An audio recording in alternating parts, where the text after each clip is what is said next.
నా పేరు కృష్ణమూర్తి, నేను హార్మోనిస్ట్ని. మా మిస్సెస్ కూడా హరికథలు చెప్తా ఉండింది. ఇప్పుడు 10 సంవత్సరాలుగా మోకాళ్ళ ఆపరేషన్ అయ్యి ఆరోగ్యం సరిలేక చెప్పడం లేదు ఇప్పుడు ఆమె. మీరు ఎప్పటి నుంచి?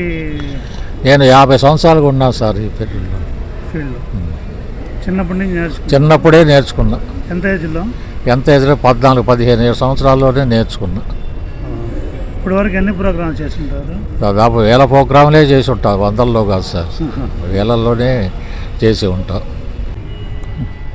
గత 50 సంవత్సరాల నాడు తెల్లాకుల వెంకటేశ్వర గుప్తా గారు నెల్లూరు కూర్చుండి నెల్లూరు మండల హరికథ గాన వాద్య కళా పరిషత్ అని ఒక సంస్థ స్థాపించినాడు.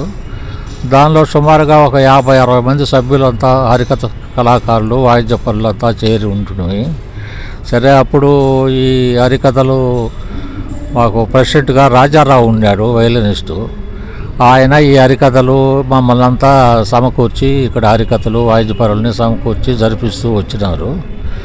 తర్వాత ఆయన లేరు, ఆయన పోయిన తర్వాత నాకు ఈ బాధ్యత ఈ కమిటీ వారు అప్పగించినారు. బాలసుబ్రహ్మణ్యం తండ్రి వాళ్ళు. 40 సంవత్సరాలుగా నేను నిర్వహిస్తూ ఉన్నాను. ఈ హరికథలన్నీ సెట్ చేయడము, ఏ రోజు ఎవరు ఏ కథ చెప్పాలనో ఇవన్నీ సెట్ చేయడము, వాళ్ళకి కావాల్సిన వాయిద్యాలు ఏర్పాటు చేయడం, నేను హార్మోనియం వాయించడము, ఇలా ఇప్పటికు 40 సంవత్సరాలుగా జరుగుతూ వస్తూ ఉన్నది. తర్వాత బాలసుబ్రహ్మణ్యం 2 దఫాలుగా నాకు సన్మానం చేసినారు. తర్వాత ఒకసారి వెన్నెలకంటి వాసుదేవరావు వాళ్ళు కూడా సన్మానం చేసినారు నాకు. ఇట్లా జరుగుతూ వస్తూ ఉన్నది. ఇప్పుడు కూడా అలాగే ఏర్పాటు చేసి కథలు చెప్పిస్తూ ఉంటాము. ఇదే విషయం సార్. మీకు ఈ సంస్థతో ఉన్న అనుబంధం చెప్పండి. అంటే ఎంతమంది కళాకారులకు మీరు? హార్మోనియం వాయిస్తూ ఉంటాను. ఈ సంస్థతో దాదాపు ఇదివరలో ఒక 25 మంది హరికథలు ఉన్నారు నెల్లూరు టౌన్లో. ఈ 25 మందికి కూడా వాళ్ళకి అవసరమైనప్పుడు పిలిస్తే పోయి ప్లే చేస్తూ వచ్చినారు. ఊళ్ళోనే కాకుండా పైన పెద్ద పెద్ద దేవాలయాలు, పెంచుల కోనని, గండవరం అని, శ్రీశైలం అని, ఇట్లా భద్రాచలము ఇట్లంతా కూడా పోయి విజయవాడ కనకదుర్గమ్మ దేవస్థానంలో కూడా ప్లే చేసి వచ్చి ఉన్నాము హరిదాసులతో కూడా వెళ్ళి. తర్వాత ఈ సంస్థ వ్యవస్థాపకులు వాళ్ళతో మీ అనుబంధం? వ్యవస్థాపకులు తెల్లాకుల వెంకటేశ్వర గుప్తా గారు, నాకు అంత ఎక్కువ లేదు అప్పుడు. రాజారావు గారు పరిధిలో ఉన్నాం మేము. ఆయన వయలినిస్ట్ ప్రెసిడెంట్గా ఉన్నారు. మున్సిపాలిటీ వెంకయ్య గారు సెక్రటరీగా ఉన్నారు. పెద్దవాళ్ళంతా ఇప్పుడు లేరు, గతించిపోయిన తర్వాత ఇప్పుడు 30 సంవత్సరాలుగా నేనే ఈ మెయింటెనెన్స్ అంతా, కళాకారులను సమకూర్చడం, జరిపించడం ఇట్లా జరుగుతూ వస్తూ ఉన్నది. ఇప్పుడు ఈ సంస్థ కార్యదర్శి నాగదేవి ప్రసాద్ గారు ఉన్నారు. నాగదేవి ప్రసాదే మాకు ఆదర్శం. ఆయనే మాకు ఈ బాధ్యత అప్పగిస్తూ ఉంటాడు గత 30 సంవత్సరాలుగా. సామమూర్తి పోయిన తర్వాత వాళ్ళ తండ్రి కూడా వెంకటేశ్వర శాస్త్రి, వాళ్ళిద్దరూ అప్పుడు ఉన్నారు. తర్వాత ఈ నాగదేవి ప్రసాద్ తీసుకున్నాడు బాధ్యత. ఆయన తీసుకున్నప్పటి నుంచి నాకు ఈ అవకాశం ఇస్తూ ఉన్నాడు. దాదాపు 30 సంవత్సరాల నుంచి నేను నా పరిధిలో 30 సంవత్సరాల నుంచి చేస్తూ చెప్తే అంతమంది రాజారావు అని ఉన్నాడు, ఆయన ఉన్నంతకాలం ఆయన ఉన్నాడు. ఆయన కింద మేము పనిచేస్తున్నాం. ఇప్పుడు ఆయన లేడు, ఇప్పుడు నేనే దీన్ని అందరినీ సమకూర్చి నేనే. నుంచి ఎంతమంది కళాకారులు బాగా అంటే విద్యార్థులు వాళ్ళంతా ఇక్కడ పాడుతూ ఉన్నారు కదా, బాగా మంచి అంటే ఇక్కడి నుంచి పాడి పోయిన టీవీలోకి పోయినారు, రేడియోలో చెప్తా ఉన్నారు అందరూ. దాదాపుగా చాముండేశ్వరి సంగీతం నేర్చుకున్నది అమ్మాయి, పసితనంలోనే హరికథలు నేర్చుకున్నది. మంచి బాగా జిల్లా అంతా కూడా మంచి పేరు సంపాదించుకున్నది.